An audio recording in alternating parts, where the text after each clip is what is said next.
मी काल फेसबुक पोस्टच्या माध्यमातून सांगितलं की ॲडव्होकेट रुपाली पाटील ठोंबरेला षडयंत्र रचून, आणि तेही षडयंत्र कुणाच्या ह्याच्यात, पत्रकारांच्या साह्याने रचून बदनाम करण्याचा जो काही प्लॅन होता त्याच्यासाठी मी आजची ही प्रेस घेण्यात आलेली आहे।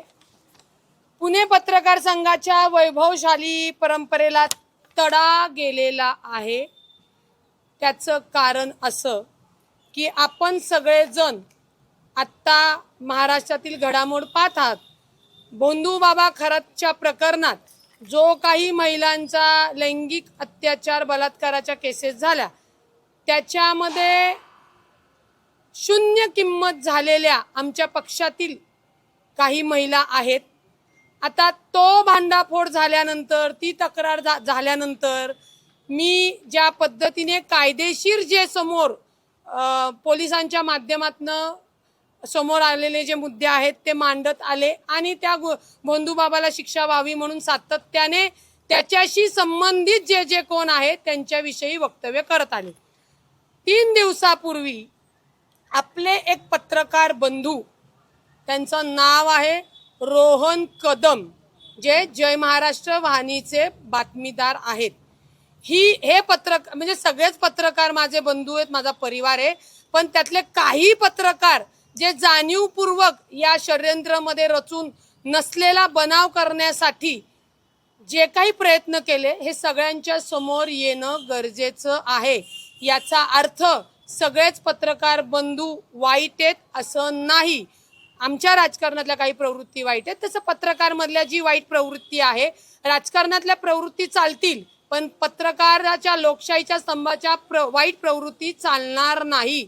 रोहन कदम जे पत्रकार आहेत जय महाराष्ट्राचे, ते एका माझा जो प्रभाग आहे त्या प्रभागातील लॉजमध्ये गेले।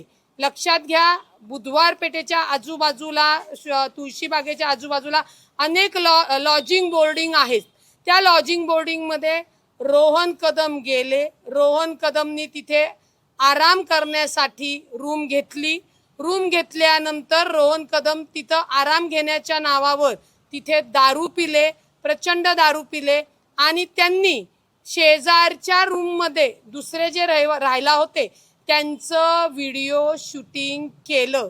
हे व्हिडिओ शूटिंग केलेलं ना त्या लॉज बोर्डिंगच्या मॅनेजरला माहिती होतं, परंतु जिचं शूटिंग झालं त्या महिलेला ते समोर दिसताच तिने चप्पल काढून रोहन कदम यांना तिथं व्हॉटेवर की तुम्ही माझ्या मर्जी विरुद्ध लपून हे शूटिंग का काढताय म्हणून मारहाण केली।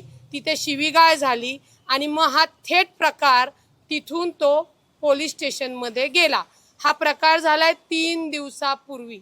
विषय असा होता की मग त्या रोहन कदम यांनी डीसीपींना काय फोन केला की मी स्टिंग ऑपरेशन करण्यासाठी तिथं गेलो होतो। आता तोपर्यंत रुपाली पाटील ठोंबरेला माहित नव्हतं की हा प्रकार काय। ठीक आहे, पत्रकार गेला, पत्रकाराचं चुकलं, त्यांनी जे काही कुणाचं व्हिडिओ शूटिंग केलेलं आहे त्या शूटिंगच्या ह्याच्यामध्ये त्यांच्यावर तो गुन्हा दाखल जो काय आहे कायदेशीर तो पोलिसांनी केलाच आहे का करणार आहेत, परंतु त्याच्या तपासाच्या अंगी असं समोर आलं की या रोहन कदमनी यांच्यासोबत अजून 2 ते 3 पत्रकार सिनियर आहेत। त्यांची नावं त्या अर्जामध्ये मी पोलिसांना दिलेली आहेत। यांनी फक्त शून्य झालेली किंमत अशा बाईकडनं 25 लाखाची डील करून त्याच धर्तीवर रुपाली पाटील ठोंबरेला कशा पद्धतीने बदनाम करायचं याच्यासाठी षडयंत्र रचल्याचा सगळ्या या गोष्टी होत्या। फक्त जी कोण जागृत बाई आहे, जिचं शूटिंग काढण्यात आलं, तिने त्याला ते मारलं, तिच्या लक्षात आलं म्हणून हा संपूर्ण प्लॅन फिसकटला। मला वाईट या गोष्टीचं वाटतं। रुपाली पाटील स्वतः सक्षम आहे, ती जर सामाजिक याच्यावर आवाज उठवते, माझे स्वतःचे हॉटेल्स आहेत, इमारती आहेत, लॉजिंग बिल्डिंग आहेत, परंतु त्या ज्या काय आम्ही समजा भाड्याने दिल्या असतील ते माझे नातेवाईक असतील नसतील, तुम्ही पत्रकार बंधू सुद्धा माझे नातेवाईक आहात, रक्ताचेच नातेवाईक पाहिजेत असं नाही, परंतु रुपाली पाटीलला बदनाम करण्यासाठी हा जो काही कट रचण्यात आला हा मला तुमच्यासमोर आणणं गरजेचं आहे। या राजकारणामध्ये सातत्याने एखाद्या दुसऱ्या प्रतिस्पर्धेला जेव्हा नामोहरण करायचं असतं, बदनाम करायचं असतं, तेव्हा अशा पद्धतीने या गोष्टी केल्या जातात।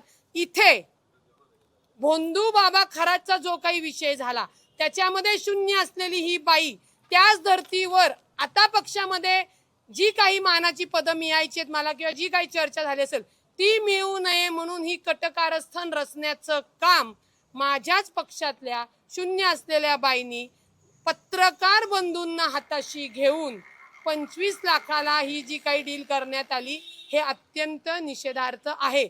समजा मला हा प्रकार लक्षात आला नसता किंवा माझ्या समोर आला नसता किंवा पोलिसांच्या तपासात आला नसता, तुम्ही बातम्या लावल्या असत्या, मी नंतर एक्सप्लेनेशन दिले असते, परंतु माझी झालेली बदनामी ही कोण भरून काढणार होतं? मी कुणाला कायदेशीर नोटिसा देणार होते, कोणाला सांगणार होते? मी सक्षम आहे म्हणून मी आज तुमच्या समोर येऊन बोलले। पत्रकार बंधू म्हणजे पत्रकार जे आपलं माध्यम आहे हे लोकशाहीचा चौथा स्तंभ आहे। ज्या बातम्यातून उद्या समजा रुपाली पाटीलनी खून केला, तुम्हाला कोण बातम्यांपासून अडवणार आहे का? पण जो क्राईमच मी केला नाही, ज्याच्याशी माझा तीळ मात्र संबंध नाही, तो माझ्या विरोधकांच्या बाजूने जाऊन हे रचायचं म्हणजे बदनामी करायची ही खंडणीच घेणं झालं, बनाव रचणं आलं, कट कारस्थान आलं आणि हे एका पत्रकाराने करावं याचा मला अतोनात मी याचा जाहीर निषेध तर करते आणि वाईटही वाटते।